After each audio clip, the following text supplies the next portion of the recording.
네, 시장에 숨겨진 이야기를 통해 또 새로운 종목 발굴하는 시간입니다. 최성민의 히든마켓 스토리 유한타증권 최성민 프라이빗 뱅커 자리하셨습니다. 안녕하세요. 네, 안녕하십니까. 네.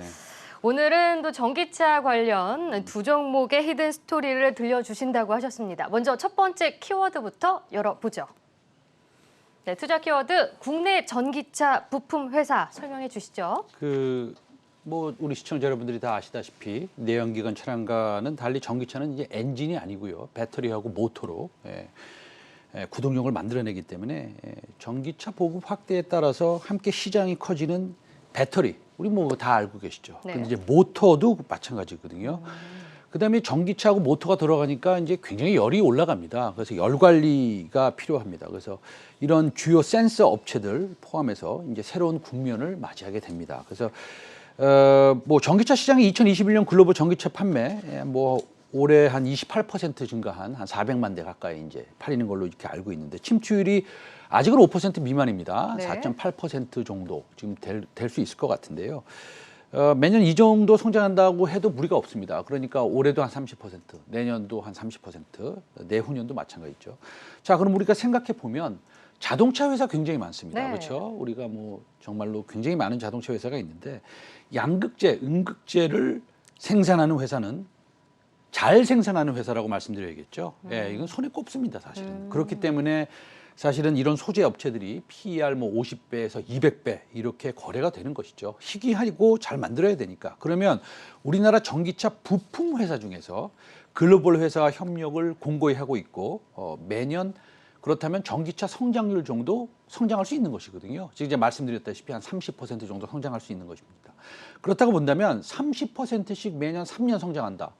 그러면은 뭐 지금의 2배가 되는 거 아니겠습니까? 네, 네. 그렇게 생각을 합니다. 알겠습니다. 전기차 시장에 대한 그런 유망함을 설명해 주셨는데, 자, 그럼 두 번째 키워드 바로 확인해 보시죠. 네, 패러데이 퓨처스 명신산업, 네, 어떤 관계가 있는 거죠? 먼저 Faraday Futures라는 회사가 사실 좀 생소하실 겁니다. 네네. 예, 우리가 이제 LA에 기반을 둔 전기차 회사입니다. 지금 화면에 한번 보여주시면요, Faraday Futures 모델 FF91이라는 차세대 전기차 회사로 각광을 받고 있는 이미 나스닥에 상장된 회사입니다. 네네. 우리가 뭐 루시드 모터스나 뭐 리비안이나 당연히 테슬라는 다 알고 계신데 네. 이 Faraday Futures라는 회사는 아직 잘 모르실 겁니다. 이제 시가총액이 그렇게 크지 않습니다. 아직은 3조 정도뿐이 안 됩니다. 사실 초기에는 이 테슬라의 경쟁자로서도 부각이 좀 됐었어요. 근데 이제 2017년에 직원 한 명만 출근할 정도로 이게 이제 파산 직전까지 갔었습니다. 아하. 왜냐하면은 너무나 이제 투자를 많이 해서 네. 그랬었는데 2018년 1월 8일에 CES에서 이제 행사를 했어요. 그래서 FF91 아까 보신 그 차량을 딱 이제 공개를 했는데 그 시승 후에 극적으로 15억 달러를 투자를 받았습니다. 그런 다음에 나스닥 상장했고요. 그 다음에 이제 10억 달러의 자금을 추가로 모집했고요. 그 다음에 9월 21일 이 상용 모델인 FF91 발표회를 가졌습니다. 이게 이제 사전 예약에 들어간 상태고요. 이제 뭐 한 6개월에서 1년 사이에 고객들한테 이제 인도가 됩니다. 우리가 이걸 가만히 생각해 보면 우리 시청자 여러분들 아시는지 모르겠지만 그 인텔리언 테크에서 그 안테나를 수출하는 것 원웹이라고 저궤도 위성 업체 있지 않습니까? 네네. 저궤도 위성 업체가 바로 이런 길을 걸었습니다. 거의 파산을 했었죠, 이미. 그래서 인도에서 투자를 받고 지금은 완벽하게 살아나지 않았습니까? 그러니까 페라데이 퓨처스도 이렇게 완벽하게 살아난 과거의 테슬라의 경쟁자였던 회사가 지금 뭐 꽤 많은 것을 준비하고 있습니다. 네.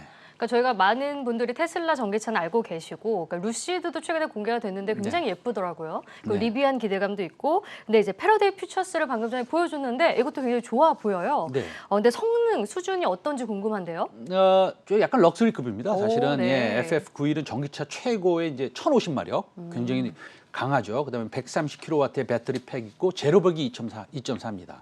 그래서 1회 충전 후 최대 운행 거리는 무려 700km 정도 되고요. 그다음에 내부 인테리어 다시 한번 보여주시겠어요? 네. 그거 아주 잘 만들었던데 60도 각도의 무중력 자석을 배치하고요. 모바일 시대에 맞는 이제 지능형 인터넷 시스템을 갖추고 있습니다. 그래서 상당히 좀 인기를 끌 수 있다라고 생각을 하고 있습니다. 네. 근데 전기차 하면은 테슬라잖아요. 그렇죠. 이제 근데 시장 점유율 굉장히 높고 가장 많이 알려진 기업이 테슬라인데, 근데 앞으로 1년에서 2년 지나면 이제 리비안도 있고 루시아드도 있고 지금 패러데이 퓨처스도 있고 굉장히 선택권이 넓어졌다라는 생각이 들어요. 네, 그렇습니다. 그 당연한 겁니다. 전기차 산업에서의 테슬라의 독점력은 당연히 수그러들겠죠. 네. 예, 전기차를 만드는데 뭐 사실 배터리 기술 빼고 엄청난 기술이 필요한 것도 아니고, 사실 따지고 보면 배터리하고 전장 기술 아니겠습니까? 그러니까 애플도 편안하게 이것저것 기웃거리면서 우리 자동차 좀 만들어 달라 이러고 네. 아니겠습니까?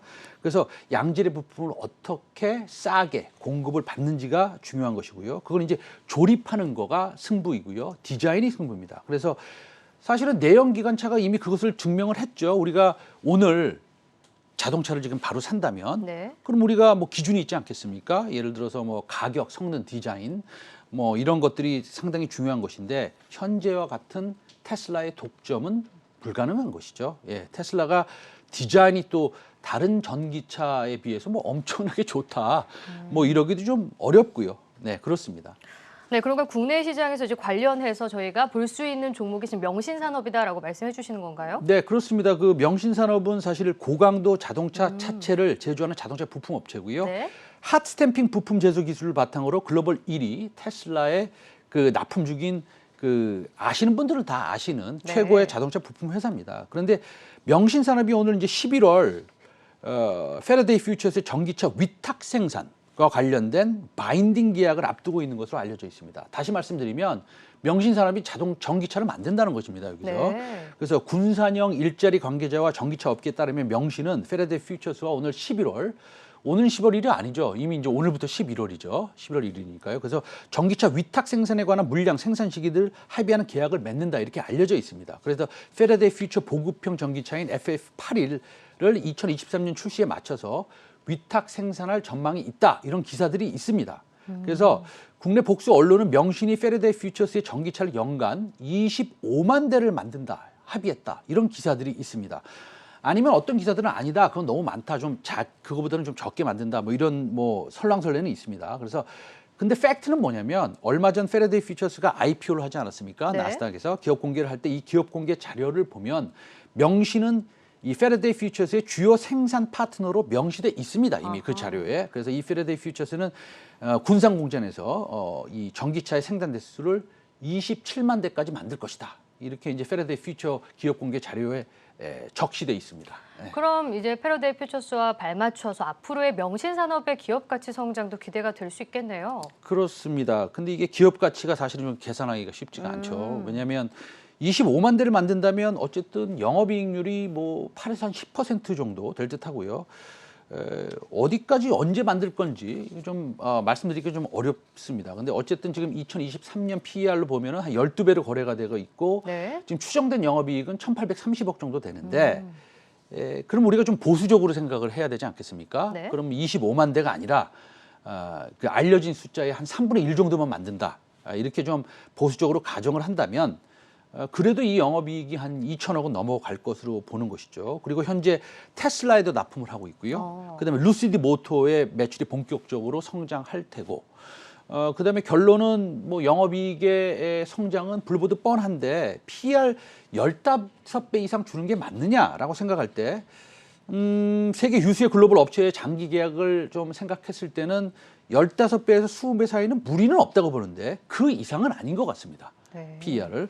왜냐하면 사업 자체가 아무래도 자본 집약적이지 않겠습니까? 그다음에 영업이익률이 10%를 훌쩍 뛰어넘는 반도체가 아니라 2차 전지 소재 업체는 아니기 때문이죠. 그래서 제가 생각하는 목표 가격은 뭐 대략 뭐 중장기 투자를 하신다면 한 4만 5천 원에서 6만 원 사이가 될 것으로 좀 봅니다. 네. 자, 그럼 바로 마지막 키워드도 확인해 보겠습니다. 네, 테슬라, 루시드, 그리고 세원, 네이버 두 번째 종목이 나오는 건가요? 네, 그 세원이 테슬라, 루시드의 공급 업체잖아요. 네. 예, 그래서 전기차에 반드시 필요한 이 공조 시스템, 아까 제가 말씀드렸죠. 전기차는 열이 뜨거워지니까 이 공조 시스템이 있어야 되거든요. 그래서 지난해에 실적이 좀 안 좋았어요. 근데 올해는 이제 고객사가 다변화가 되고 해외 매출 본격화에 힘입어서 올해 하반기부터는 턴어라운드가 될 것으로 좀 믿고 있습니다. 네. 그럼 테슬라와 계약 관계는 좀 구체적으로 어떻게 되어 있나요? 그게 뭐 좀 알아보면 어쨌든 테슬라뿐만 아니라 리비안, 루시드 모터스, 네. 그다음에 포드의 포드, GM, 현대 기아차, 글로벌 전기 업체들의 공조 부품을 전부 다 공급하고 있는 회사입니다. 그래서 이제 요즘 화두인 루시드 모터스의 럭셔리 세단 루시드 에어, 포드의 라이트닝 전기차 그 F150이라고 유명한 거 있지 않습니까? 네. 주요 모델의 헤더 그 콘덴서류 부품을 공급하고 있고 공조 부품도 지금 확대를 하고 있는 상황입니다.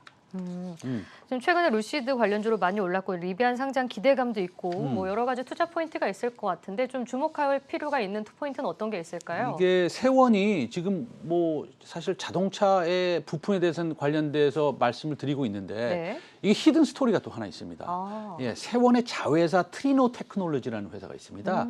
이 회사가 물론 이 그 자동차 관련입니다. 네. 이긴 하지만 이 실리콘 카바이드 전력 반도체 국산화 개발에 성공했습니다. 그래서 이 자회사인 그 트리노 테크놀로지가 핵심 기술인 전장력으로 확대될 경우에 강력한 성장 동력이 될 것으로 분석이 되고 있습니다. 이게 외산 제품 대비해서 3분의 1 수준으로 원가를 점감할 수 있고 이 전기차의 경우에는 내연 기관차 대비해서 2배 이상의 많은 전력 반도체가 탑재가 되지 않습니까? 그래서 이제 양적 성장이 기대가 되고요.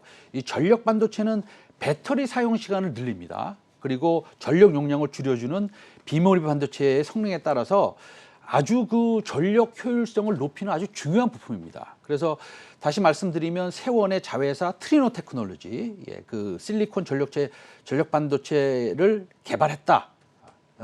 어떤 정도의 기술이냐? 전력 손실을 최대 90% 이상 감소시키는 기술이다. 뭐 이거는 아마 사업 보고서 읽어보시면 아마 알 수 있으실 겁니다. 네. 네.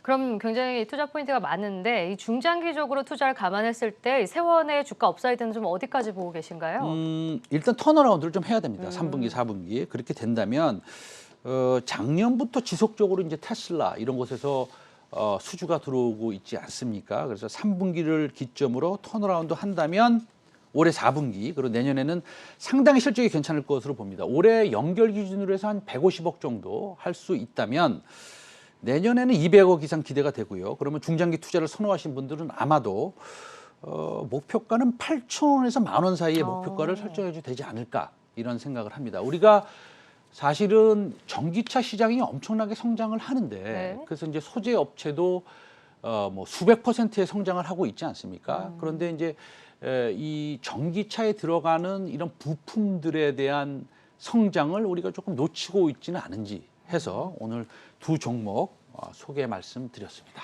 네, 명신산업과 세원 투자 포인트 짚어봤습니다. 지금까지 최성민의 히든마켓 스토리, 유한타증권 최성민 프라이빗 뱅커와 함께했습니다. 고맙습니다. 네.